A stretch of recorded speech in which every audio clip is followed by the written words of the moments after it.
Hello दोस्तों, आज हम सब समास को बहुत ही बेहद और सरल तरीके से जानेंगे। देखिए, समास क्या होता है? दो या दो से अधिक शब्दों से मिलकर एक छोटा शब्द बनता आता है। समास का अगर हम अर्थ समझे तो समास का सीधा सीधा सा अर्थ है संक्षिप्त करना। संक्षिप्त करना, या इसको दूसरे शब्दों में बोल देंगे संक्षेपीकरण। संक्षेपीकरण, जैसे एग्जाम्पल के तौर पे हम देखें, राजा का पुत्र यानी राजपुत्र। राजा का पुत्र, इसको हम छोटे रूप में लिखेंगे राजपुत्र। ये हो गया समास। जैसे रसोई के लिए घर, रसोई घर।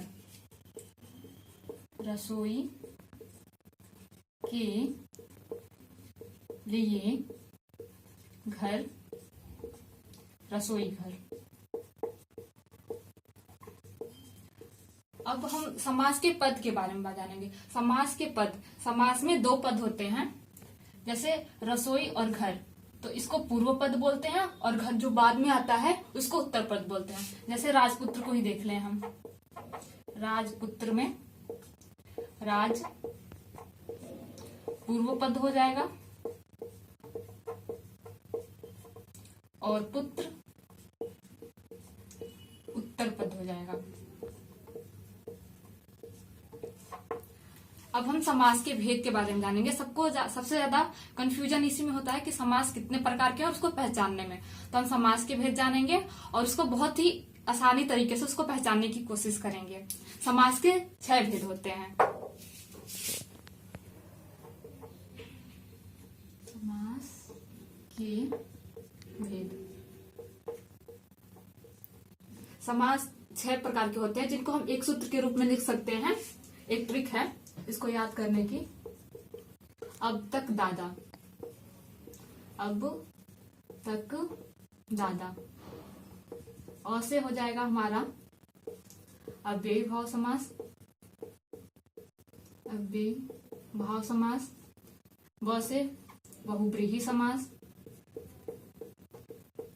त से तत्पुरुष समास। क से कर्मधारय। द से द्वंद्व, और फिर द से द्विगु समास। अब एक एक करके हम इन समासों के बारे में जानेंगे। सबसे पहले हम द्विगु समास के बारे में जानते हैं।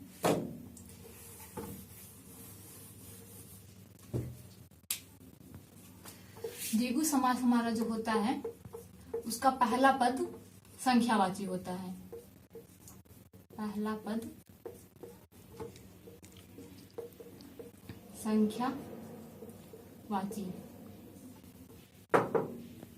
इसका पहला शब्द संख्यावाची होता है और इस समास में प्रयुक्त संख्या किसी समूह को दर्शाती है, किसी अर्थ को नहीं। अर्थ को दर्शाएगी तो बहुब्रीहि समास हो जाएगी, जो हम बाद में देखेंगे। इसका पहला पद संख्यावाची होता है। जैसे हम एग्जाम्पल के तौर पर ले लेते हैं, जैसे त्रिशंकु। त्रिशंकु, चौराहा, नवरत्न। इनमें पहला पद क्या आ रहा है? 9। 4 में 4, त्रिशंकु। तो इसमें पहला पद में 3, 4, 9। तो इसमें क्या होगा? द्विगु समास होगा। दूसरे पे द्विगु के बाद हम द्वंद्व समास जानते हैं। द्वंद्व समास।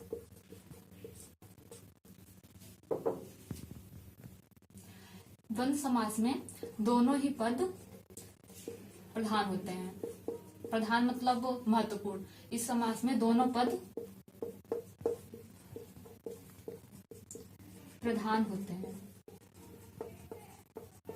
और योजक चिन्ह के साथ जुड़े हुए होते हैं। ये योजक चिन्ह के साथ जुड़े हुए होते हैं। एग्जाम्पल के तौर पे देखें तो जैसे माता पिता, भाई बहन, भाई बहन।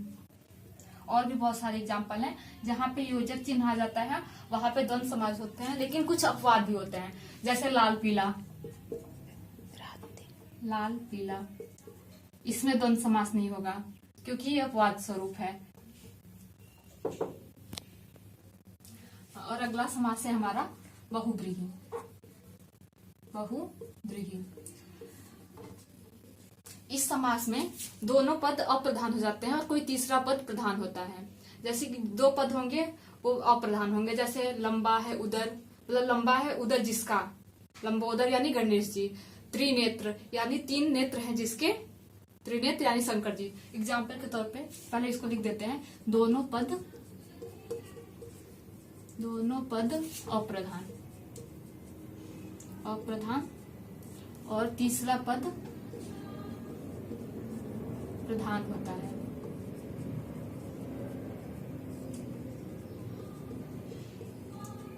उदाहरण देखें तो हम जैसे दशानन, दशानन किसको बोलते हैं? रावण को। 10 है आनंद जिसके, 10 है आनंद जिसके। तो देख रहे हैं हम दशानन, 10 और आनंद, इसमें कोई मतलब नहीं है, यह अप्रधान है और इसमें कोई तीसरा पद आ रहा है, यानी 10 है आनंद जिसके रावण। तो यहाँ पे तीसरा पद प्रधान हो रहा है, तो यहाँ पे बहुव्रीहि समास होता है।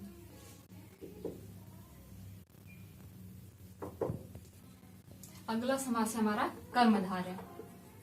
कर्मधारय, इस समास का उत्तर पद प्रधान होता है, उत्तर पद प्रधान होता है, तथा पूर्व पद और उत्तर पद में, पूर्व पद उत्तर पद में विशेषण विशेष्य का संबंध होता है, विशेषण और विशेष्य का संबंध होता है।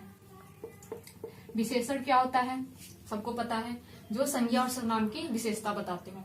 विशेषण विशेष्य का संबंध होता है। हम एग्जाम्पल के तौर पे समझे तो जैसे नील कमल, नील कमल, नील कमल यानी कमल, कमल की विशेषता क्या बता रहा है? नीला, यानी कमल नीला है, ये उसकी विशेषता है। तो यहाँ पे विशेषण और विशेष्य, और इसका उत्तर पद प्रधान होता है, यानी कमल प्रधान है, ये इसकी विशेषता बता रहा है, नील कमल। जैसे होता है हमारा फिर नील गाय, नील गाय, गाय की क्या विशेषता है? नीली है, इसका उत्तर पद प्रधान है, गाय प्रधान है, और इसकी गाय की विशेषता क्या है? नील, यानी नीली। तो इन दोनों में क्या है? विशेषण और विशेष्य का प्रधानता होती है, वहां पे कर्मधारय समास हो जाता है।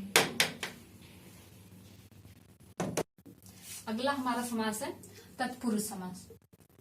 तत्पुरुष समास, इसमें भी जो दूसरा पद होता है वो प्रधान होता है, दूसरा पद प्रधान होता है, और इसमें जो कारक चिन्ह है उनका लोप हो जाता है। जैसे एग्जाम्पल के तौर पे देखें, पहले लिख देते हैं कारक चिन्ह का लोप, इसको पहचानने का, कारक चिन्ह का लोप हो जाता है। उदाहरण के तौर पे देखें तो राजपुत्र, राजपुत्र तत्पुरुष समास का उदाहरण है, यानी राजा का पुत्र। इसमें कारक चिन्ह का लोप हो गया, यानी का लोप हो गया। दूसरा देखते हैं रसोई घर, रसोई घर यानी रसोई के लिए घर, रसोई के लिए घर, इसमें भी कारक चिन्ह का लोप है। तीसरा एग्जाम्पल देखें तो माखन चोर, माखन चोर यानी माखन को चुराने वाला।